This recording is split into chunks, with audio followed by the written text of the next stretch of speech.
In the 48 hours after I buried my father, a certified letter demanding $250,000 landed in my mailbox. That was the moment the power-hungry HOA board members made the gravest error of their lives. Imagine this, it's 3 p.m., and I'm standing in my driveway, still in my funeral suit, red cemetery dirt staining my polished shoes. The bitter taste of fury fills my mouth as I read a legal notice claiming I owe $4 million for property violations on land my grandfather purchased in 1952, long before this subdivision was even a thought. The acrid diesel fumes from a passing garbage truck mix with the cloying floral scent of Karen Whitmore's perfume as she glides across the street in her designer black dress, her fake sympathy dripping like venom. Terrible timing, Marcus, but rules are rules, she purrs, handing me papers that threaten to unravel 3 generations of my family's legacy. What Karen didn't know was that I wasn't just fighting for my workshop. I was about to discover I legally owned half her precious neighborhood. What would you do if an HOA tyrant tried to seize your family's land while you were grieving? Share your wildest revenge ideas below. Where are you reading this from? Tell me if your neighborhood has its own HOA horror stories. Let me rewind to explain how we got here, because understanding my family's history is key to appreciating how spectacularly Karen was about to implode. I'm Marcus Castellano, 42, a third-generation contractor who inherited my father's construction business, complete with every hard-earned callous and unyielding principle. The property at the heart of this mess is a 3-acre plot my grandfather Antonio bought for $800 in 1952. Back then, it was surrounded by endless cornfields and pastures. The house is a modest 1,200 square foot ranch, weathered but sturdy. The real treasure is the workshop, where the buzz of my welding torch blends with the crunch of gravel under work boots, carrying on a 70-year tradition. After a rough divorce, my 16-year-old daughter, Emma, visits every other weekend. She's my world, and watching her wield Grandpa's old tools in that workshop, where he taught my father and my father taught me, makes that land worth every fight. Now, meet the villain, Karen Whitmore, 38, a former pharmaceutical sales rep turned self-styled community crusader since moving into Willowbrook Estates 8 years ago. At 5 feet 6 inches in her designer heels, with blindingly blonde hair that screams, "I need to speak to your manager," her overpowering floral perfume announces her like a warning siren. She lives in a 4,200 square foot colonial with a flawless lawn and an imported Italian fountain that likely costs more than my truck. Karen clawed her way to HOA president through cunning, proxy votes from absent neighbors, and a brand of passive-aggressive charm that could make a saint flinch. She's the type who smiles while twisting the knife, then feigns shock when you call her out. Here's how the neighborhood grew around us. My family's land predates everything by decades. Until 2003, we were surrounded by farmland. Then Hartwell Properties bought 200 acres and built a 47-home subdivision around our property. They offered my grandfather $400,000 to sell, a fortune at the time, but his stubborn Italian heart refused, and the land passed to my father when Antonio died in 1994. As families flocked to their suburban utopia, they grew resentful of my unsightly workshop, ignoring that we were here first and that my business complies with every city ordinance. The feel of my grandfather's worn leather surveyor tools, still sharp after 70 years, reminds me daily that some things are worth defending, no matter what neighbors think. Karen's crusade against me started small: noise complaints for 7 a.m. work, despite city rules allowing construction at 6 a.m., demands to hide equipment behind site barriers to protect property values, claims my business attracted undesirable elements to their family-friendly enclave, a coded jab I chose to overlook at first.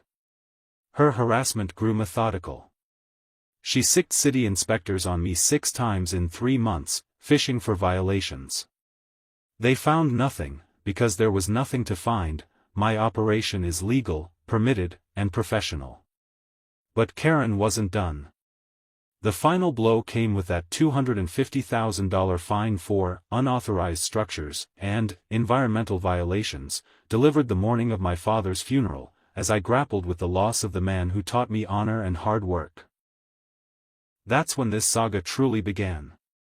Karen's opening move was a thick manila envelope claiming my workshop violated HOA covenants that somehow applied to land predating her subdivision by half a century.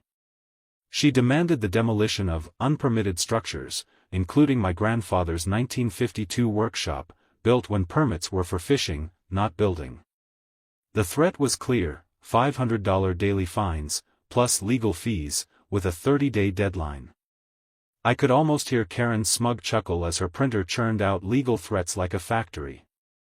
I'm no lawyer, but I'm not clueless either. While Karen likely toasted her cleverness with overpriced wine, I did something radical: research. In my father's meticulous files, he kept receipts from 1975, I found our 1952 deed, not a copy, but the original, with my grandfather's careful signature and the county clerk's seal. My contractor friend Jake had once warned me that HOA covenants only apply to properties that signed them. My grandfather never did, because no HOA existed. The scent of my father's Old Spice still hung in his office, and I felt his nod of approval as I realized Karen had made a colossal legal misstep. Karen didn't stop at private threats. She held a neighborhood safety meeting about my dangerous activities, packing 30 residents into the Willowbrook clubhouse for a PowerPoint called "Protecting Our Community Values." She launched a Facebook group, Willowbrook Concerned Citizens, posting photos of my equipment with captions like "Industrial Hazard" and "Property Values at Risk." Her coalition was impressive: Dr. Bradley Lucas, a cardiologist worried about air quality; Susan Reeves, a teacher fretting over child safety; Tom Morrison, a banker droning about mortgage risks. Karen claimed my property brought undesirable elements, and we all knew what that dog whistle meant. My response was simple. I crashed their next HOA meeting with Jake and our deed, spreading survey documents across their table and explaining the legal reality. Karen dismissed it, waving her manicured hand, claiming my grandfather illegally dodged community standards. The board, clearly prepped, voted 4-1 to push forward. That's when I fired my first warning: Karen, you might want to check your legal footing before this gets costly. While Karen thought she was outsmarting me, I was documenting every harassment incident, building a case that would make a lawyer weep. The rough concrete of my grandfather's workshop, witness to 3 generations of honest labor, was about to see Karen's downfall begin. Her next move was pure Karen. She hired Davidson and Associates, a fancy downtown law firm, to demand a property appraisal for a forced sale, claiming the HOA had eminent domain power, a laughable display of legal ignorance. She was trying to steal my land, betting I couldn't afford to fight. She was playing checkers, I was about to teach her chess, with 42 years of practice. Karen's legal onslaught roared like a reckless sports car headed for a wall. Weekly certified letters demanded surveys, environmental reports, and compliance documents that would overwhelm a government agency. She claimed my diesel storage broke federal rules, ignoring my annually inspected, permitted 500-gallon tank. She filed zoning complaints, rallied 34 residents to sign a petition demanding my relocation, and ignored the irony of trying to oust someone whose family was here first. My defense was strategic. I hired Rebecca Santos, a property rights attorney recommended by Jake's brother-in-law, who'd beaten a similar HOA nightmare.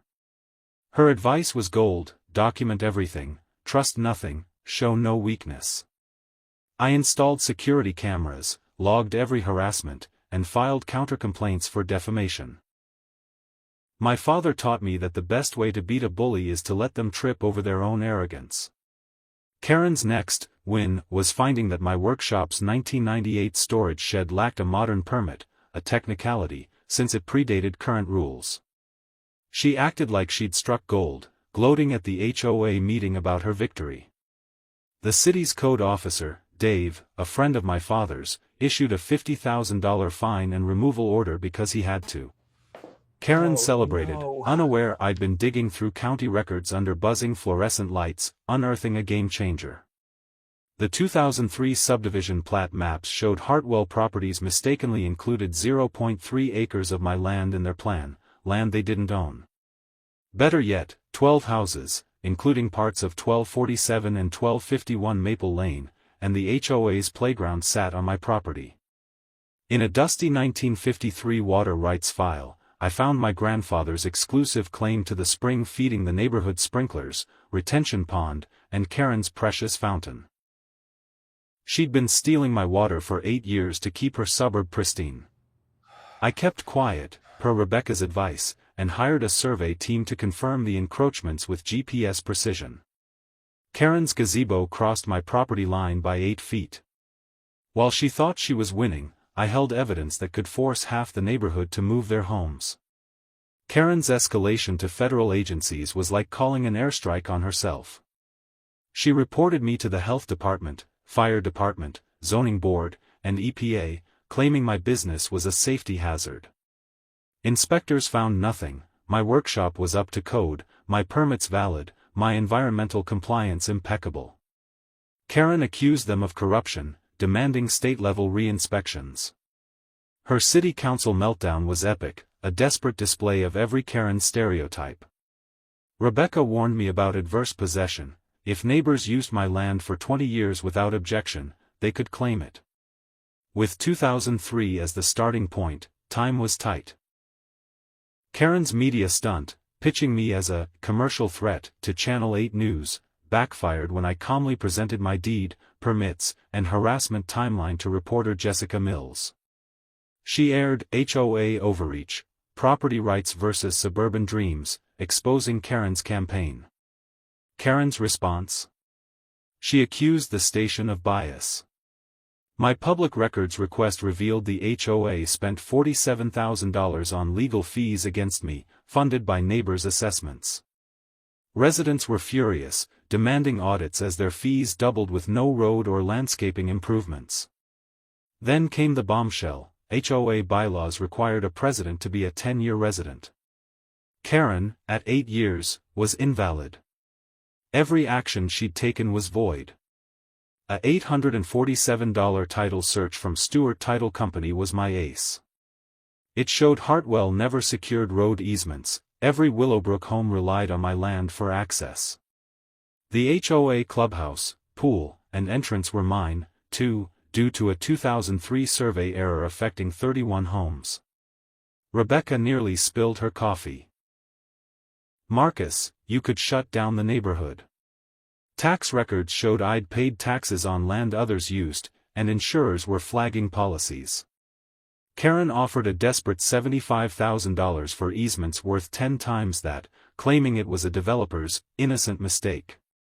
My water rights gave me control over 50,000 gallons daily, 35,000 of which fed Karen's neighborhood. I could legally cut it off, turning their lawns to dust. My team was unstoppable: Rebecca, my legal rock; Jake, mapping encroachments with NASA-level precision; Elena, my accountant, calculating $650,000 in HOA liability; Dave, documenting my improvements; Sarah, proving my water rights. We filed a quiet title action, forcing neighbors to spend $15,000 to $25,000 each to fight.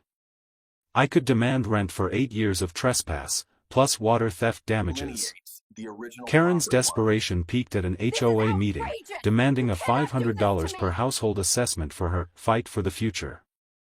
23 families refused, and 2 board members quit. Then, my cameras caught Karen's husband, Dale, slashing my tires and spray painting "Move" on my workshop. His arrest for vandalism was swift. Karen claimed he was investigating noise. She then tried bribing Councilman Roger Pike with $10,000 to condemn my property. He reported her to the DA. Karen's EPA complaint, alleging diesel contamination, collapsed when Sarah's tests proved my spring water was pristine.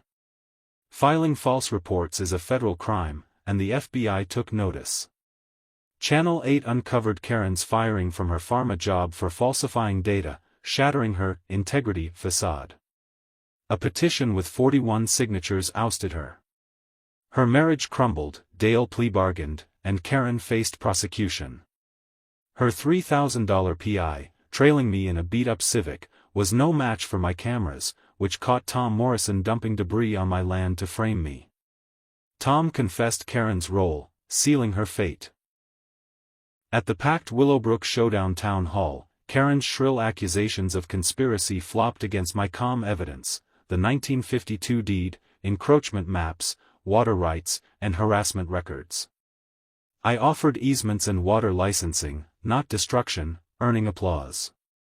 Karen's meltdown, accusing everyone of bias, ended with her escorted out by security. The HOA settled, paying $85,000 for easements and water rights. Karen was convicted, fined $15,000, and sentenced to probation. She sold her home at a $40,000 loss, her fountain dismantled. The new HOA board, elected with 87% turnout, set transparency rules. My barbecue reunited neighbors, and Emma said Grandpa would be proud. My business grew, and I became a property rights advocate, helping 12 families fight HOA abuse. Lessons learned: verify boundaries, check HOA bylaws, document harassment, and know your rights. Karen's war wasn't about values, it was about control. Standing in my workshop, surrounded by my grandfather's tools, I visit my father's grave, feeling his old spice and hope. 3 generations held this land through hardship, it's stronger now. Share your HOA nightmares below, we read them all. Subscribe for more stories, like the veteran mom who exposed a school board's theft. Thanks for joining HOA Stories. Hit like, comment, and stay tuned for next week's drama.